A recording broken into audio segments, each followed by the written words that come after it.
Laymen's evangelical fellowship స్థాపకులు దానియేల్ గారు 1955వ సంవత్సరం డిసెంబర్ 1వ తేదీన చేసిన ప్రసంగము. యోహాను సువార్త 8వ అధ్యాయం 11వ వచనం. ఆమె, లేదు ప్రభువా అనెను. అందుకు యేసు, నేనును నీకు శిక్ష విధింపను, నీవు వెళ్ళి ఇక పాపము చేయకుమని ఆమెతో చెప్పెను. దేవుని పిల్లలు ఖండించరు గాని సరిచేస్తారు.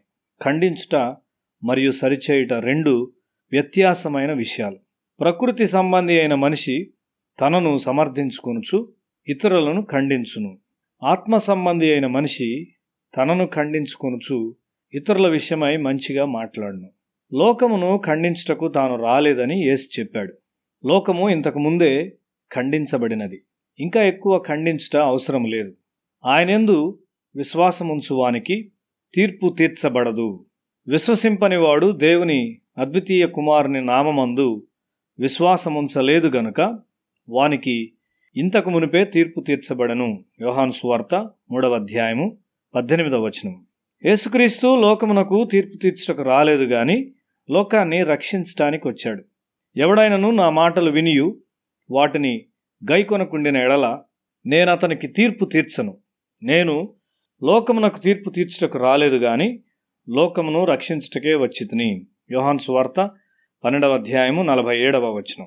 అది రక్షించు ప్రేమే గాని ఖండించు లేక నిందించు ప్రేమ కాదు.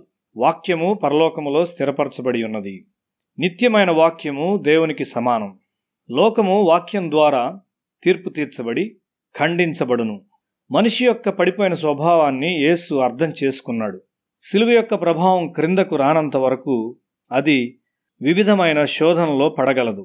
సిలువ ప్రభావం క్రిందకు వచ్చిన తరువాత అతని మనసు పాపము నుండి పరిశుద్ధత వైపు తిరుగుతుంది. ఒక గొప్ప స్వరము పరలోకమందు ఇలాగ చెప్పుట వింటిని, రాత్రింబగళ్ళు మన దేవుని ఎదుట మన సహోదరుల మీద నేరం మోపువాడైన అపవాది పడద్రోయబడి ఉన్నాడు.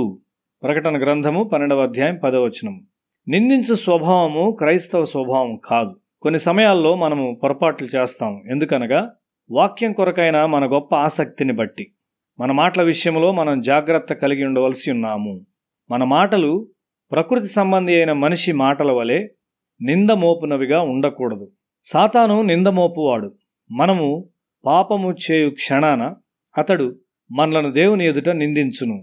మనం పాపం చేసినప్పుడు మనం అతనికి చెందిన వారమని అతడు చెప్పుచుండును. అయితే ప్రధాన దూత అయిన మిఖాయేలు అపవాదితో వాదించుచు మోషే యొక్క శరీరంను గూర్చి తర్కించినప్పుడు దూషించి తీర్పు తీర్చ తెగింపక ప్రభువు నిన్ను గద్దించునుగాక అనెను. యూదా పత్రిక 9వ వచనంలో చూస్తాము. మోషే యొక్క శరీరము కొరకు సాతాను వాదించాడు. దూత యొక్క భాషను గమనించండి. మనము మార్పు చెందినప్పుడు ప్రతి వారిని, ముఖ్యంగా మన బంధువులను ప్రభువునొద్దకు తీసుకుని రావాలని కోరుచుంటాము. అయితే మన ప్రియులు మనలను వ్యతిరేకిస్తారు. మనం ఎంత ఎక్కువ ఆసక్తి కలిగి ఉంటామో వారంత ఎక్కువగా వ్యతిరేకిస్తారు. మనము చాలా నిరాశపడతాము. అయితే నీ జీవితము మరియు నీలో కలిగిన మార్పు గొప్ప ప్రభావం కలిగి ఉంటుంది. నీవెంత ఎక్కువగా సహనంతో ఉంటావో నీ జీవితము అంత శక్తివంతమైన ప్రసంగంగా ఉండును. నేను ఒక యవనస్తునిగా ఉన్నప్పుడు ప్రజల్లో ఉన్న తప్పులను ఎత్తి చూపవద్దని ప్రభువు నాతో చెప్పాడు. వాటిని బట్టి నీవు శత్రువులను చేసుకుంటావు అని ప్రభువు చెప్పారు. ఒకడు బోధించిన ఎడల దైవోక్తులను బోధించున్నట్టు బోధింపవలను.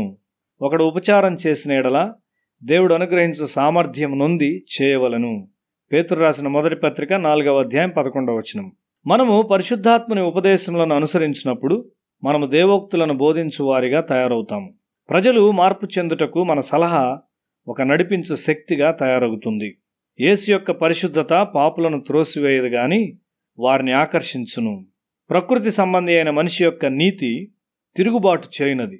అయితే ఆత్మ సంబంధమైన మనిషి యొక్క నీతి ఆకర్షించున్నది.